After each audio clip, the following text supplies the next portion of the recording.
جب پروانوں نے دیکھا کہ سمے رسالت تو روزے پہ روزہ رکھ رہے ہیں تو صحابہ کرام نے آپس میں گفتگو کی کہ ہم بھی جو ہے وہ مطلب روزہ رکھے ہوئے اسی طرح سے، تو وہ لوگ بھی روزے پہ روزہ رکھنے لگے۔ 2-3 دن ہی ہوا تھا، ان لوگوں نے بھی سحری نہیں کھائی، حضور صلی اللہ علیہ وسلم کی اطاعت کہ یہ سرکار نہیں کھا رہے ہیں تو ہم بھی نہیں کھائیں گے۔ عاشق لوگ دیکھو ایسے ہی ہوتے ہیں، حضور افطار نہیں کر رہے ہیں تو ہم بھی افطار نہیں کریں گے، یہی سوچ کے یہ لوگ بھی روزے پہ روزہ رکھ رہے ہیں۔ ابھی 3 دن ہوا تھا کہ سب لوگ کی حالت بڑی عجیب ہو گئی، بڑی کمزوری، بہت ضعف طاری ہو گیا، کمزوری نقاہت طاری ہو گئی۔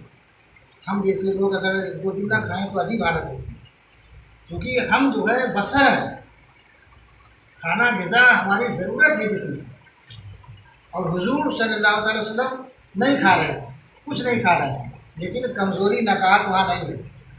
یہی تو پتہ چلتا ہے کہ لباس نورانیت میں آپ، چونکہ آپ صرف اور صرف خاکی نہیں ہیں، صرف اور صرف بصر نہیں ہے، اور صرف نور نہیں ہے، صرف ان کو نور ہی نہ کہا جائے، صرف ان کو بصر ہی نہ کہا جائے، بلکہ نوری بصر، آپ نور بھی ہیں اور بصر بھی ہیں۔ تو حضور صلی اللہ علیہ وسلم نے دیکھا کہ میرے صحابہ کمزور پہ کمزور ہوتے چلے جا رہے ہیں، نقاہت ذوق کا عالم طاری ہے، تو فرمایا کہ میرے صحابہ ایکم مثلی، تم میں سے کون ہے میرے مثل، یعنی تم میں سے کوئی نہیں ہے میرے مثل۔ تم لوگ سحری بھی کیا کرو، افطاری بھی کیا کرو، تم لوگ سحری کیا کرو، افطاری کیا کرو، اور یہ مت دیکھو کہ میں کچھ کھاتا پیتا نہیں، میں کچھ کھاتا پیتا نہیں، میں سحری نہیں کرتا، میں افطاری نہیں کرتا، مجھے میرا رب کھلاتا پلاتا ہے، مجھے میرا رب کھلاتا پلاتا ہے۔ تو کھانے کے محتاج ہمارے آقا نہیں ہے، بلکہ کھانا ان کا محتاج ہے۔ وہ جن اشیاء کو آپ نے ہاتھ لگایا، جن کو کھا لیا، وہی سنت ہو گئی، وہی جائز ہو گئی، وہی حلال ہو گئی، اور جن سے آپ نے اجتناب کیا، پرہیز کیا، وہ حرام ہو گئی۔ تو کھانا ہمارے حضور کا محتاج ہے، ہمارے حضور کھانے کے محتاج نہیں ہے۔ اور بصریت کا معاملہ یہ، چونکہ کبھی آپ نے کھانا بھی کھایا اس لیے آپ بصر ہیں، اور آپ نے نہیں بھی کھایا تو کوئی بھی نقاہت و کمزوری کا احساس نہ ہوا، یہ لباس نورانیت ہے۔ اور میرے آقا علیہ السلام کی یہ حقیقت ہے، لباس حقیقت، جس کو حقیقت محمدیہ بھی کہا جاتا ہے، جس کی تو حقیقت میں کوئی جانتا ہی نہیں۔ کیا حقیقت، کیا کوئی جانتا؟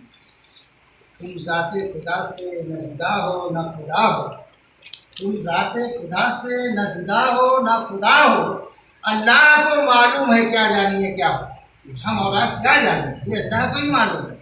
لباس حقیقت، جو حقیقت محمدیہ ہے، اس کی حقیقت کوئی نہیں جانتا۔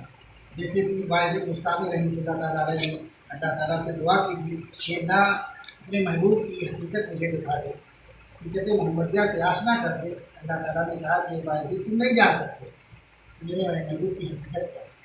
کہا اللہ تو جاننا چاہے گا، تو بتانا چاہے گا، تو میں کیوں نہیں جان سکتا؟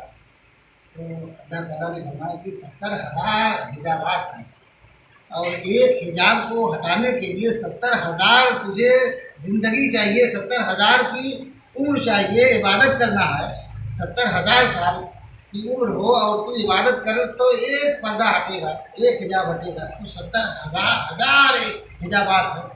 تو پھر بھی کہا کہ یہ اللہ تیرے لیے کوئی غیر ممکن نہیں، تیرے لیے کوئی مشکل نہیں، تیری قدرت ابھی قدرت کا ایک واقعہ میں بتاؤں گا، سمجھ میں آ جائے گی کہ کیا قدرت ہے، اور ایک عادت ہوتی ہے، قدرت ہوتی ہے۔ کہا تیری قدرت، تو اللہ تعالیٰ نے کرم فرمایا 70,000 سال کے بعد ایک حجاب ہٹا، اور 70,000 حجابات کو ہٹانا تھا۔ اتنی لمبی ان کی زندگی دی، اور ابھی دنیا چل ہی رہی ہے۔ ان کے جو ساتھی لوگ ہیں، ایسا نہیں ہے کہ 70,000 سال ہو گئے۔ ارے حضور صلی اللہ تعالیٰ وسلم کو آئے ابھی تک 1442 سال ہوا، اور ادھر جو ہے اتنے ہزار سال کا عرصہ گزرا، اور عبادت کرتے کرتے اس منزل پہ پہنچے۔ جب کمال تک عروج ان کو ہوا تو کیا دیکھا کہ میرا سر جس تلوے مبارک سے، جس تلوے انور سے لگا ہوا ہے، وہ تلوے نور حضور صلی اللہ علیہ وسلم کا، یعنی اس کے آگے ان کی انتہا تھی، مطلب ان کے آگے، اس کے آگے وہ جا نہیں سکتے تھے۔ تو جب کمال تک پہنچے، اتنے حجابات کے بعد تو حضور صلی اللہ علیہ وسلم کا طلب انور نظر آیا۔ تو حقیقت محمدیہ کیا ہے کوئی جان نہیں سکتا، بس وہی ہے کہ معراج کے وقت حضور صلی اللہ علیہ وسلم نے اپنے اللہ کو دیکھا، ماتھے کی آنکھوں سے دیکھا، اللہ تعالیٰ ان کے اور قریب ہوا اور قریب ہوا اور قریب ہوا، پھر 70,000 کلمات سے گفتگو فرمائی۔ یہ سب لباس حقیقیہ ہے، حقیقت محمدیہ۔ تو میرے دیدوں بات دوسری طرف جاری فتویٰ جی لگا کے دوسرے پڑھو صلی اللہ علیہ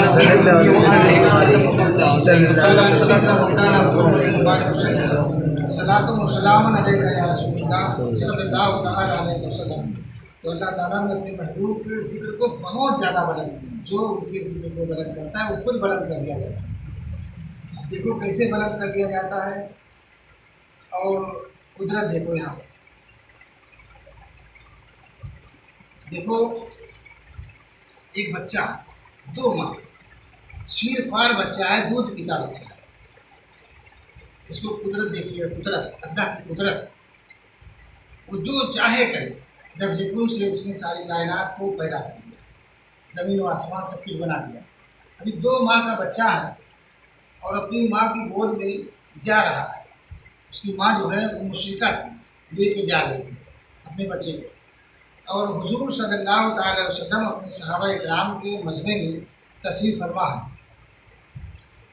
2 سال کا بچہ ابھی ہے، 2 مہینے کا بچہ، 2 ماہ بچہ، شیر خوار بچہ ہے، 2 مہینے کا بچہ ہے۔ اس نے جیسے ہی حضور صلی اللہ تعالی وسلم کو دیکھا، مسکرا کے کہا الصلاۃ والسلام علیک یا رسول اللہ۔ 2 ماہ کا بچہ ہے۔ اس کی ماں نے دیکھا کہ میرا 2 ماہ بچہ، دودھ پیتا بچہ، اور یہ سلام کس کو کر رہا ہے، یہ بول کیسے رہا ہے، بہت تعجب ہوا اس کو۔ کہا بیٹے تو باتیں کر رہا ہے، یہ تجھے بات کرنے کا ہنر کس نے دیا، یہ کلام تجھے کردہ کس نے سکھایا؟ تو کہا ماں میرے پروردگار نے، میرے اللہ نے، جس نے اپنے محبوب صلی اللہ علیہ وسلم کو ہمارے درمیان جلوہ گر فرما دیا۔ یہ دیکھو اللہ کے رسول ہیں، یہ آخر الزماں ہے، نبی آخر الزماں ہے، ان پر جو ایمان لائے گا وہ جنت میں جائے گا۔ یہ منظر دیکھ کے اس کی ماں جو ہے جو مشرکہ تھی، حضور صلی اللہ علیہ وسلم کے دستگیر پرست پر اس نے کلمہ پڑھ کے حضور صلی اللہ علیہ وسلم کا دامن رسالت تھام لیا، مسلمان ہو گئے۔ حضور صلی اللہ علیہ وسلم نے اس بچے سے کہا بچے تیرا نام کیا ہے؟ تو اس نے کہا کہ میری ماں نے تو میرا نام عبد عزا رکھا ہے۔ عزا جو ہے مکے میں ایک بت تھا جو کافی لوگ اس کی پوجا کرتے تھے، لات و حبل عزا اس قسم کے نام کے بت تھے، اور کافی لوگ ان کی پوجا کرتے تھے۔ تو عبد معنی ہوتا ہے بندہ، عزا یعنی کہ وہ جو معبود تھا، جو ان کا بت تھا، اس کا میں بندہ ہوں۔ میری ماں نے رکھا تھا نام، لیکن اللہ تعالیٰ نے میرا نام عبدالعزیز رکھا ہے۔ یا رسول اللہ میرا نام میرے اللہ نے، میرے پروردگار نے عبدالعزیز رکھا ہے۔ تو یہ ہے اللہ کی قدرت۔ ویسے تو یہ عادت ہوتی ہے کہ جب بچہ 2-3 سال کا ہوتا ہے تو بولتا ہے، ہم لوگ بھی جو بولتے ہیں یہ عادت ہے، حالانکہ تعجب کی بات ہے آواز کہاں سے نکلتی ہے، آواز کہاں سے پیدا ہوتی ہے۔ خود آپ اپنی آواز پر غور فکر کریں تو کہیں گے کہ یہ اللہ کی قدرت ہے اور کچھ نہیں ہے۔ جو ایک دوسرے کے کلام ہوتے ہیں، جو بات کرتے ہیں، جو لوگ گفتگو کرتے ہیں، جو زور زور چلاتے ہیں، خود غور کریں تو یہ خود اللہ کی قدرت نظر آتی ہے۔ لیکن اس پر تعجب اس لیے نہیں ہوتا کہ عادت ہے، سب لوگ چونکہ اس عادت میں مبتلا ہیں، سب کو اللہ تعالیٰ نے اسی ذریعے سے کلام کرنے کا ہنر بخشا، اس پر ہمیں کوئی تعجب نہیں ہوتا۔ لیکن جب 2 ماہ بچہ، شیر خوار بچہ اگر بولنے لگے تو اس پر ہمیں تعجب ہوتا ہے۔ یہی قدرت ہے، یہی قدرت ہے۔ تو اللہ تعالیٰ نے اپنے محبوب کو بہت قدرت عطا فرمائی، بہت، یہاں تک کہ حضور صلی اللہ علیہ وسلم کی قدرت دیکھو کہ آپ نے چاند کی طرف اشارہ کر دیا تو 2 ٹکڑے ہو گئے، آپ نے ڈوبے سورج کی طرف اشارہ کر دیا تو وہ پلٹ آیا۔ یہ قدرت ہے، یہ قدرت ہے۔ اور عادت یہ ہے کہ روز آنا، جیسے سورج نکلتا ہے سورج ڈوبتا ہے، یہ عادت ہے۔ حالانکہ سب میں اللہ کی قدرت ہے۔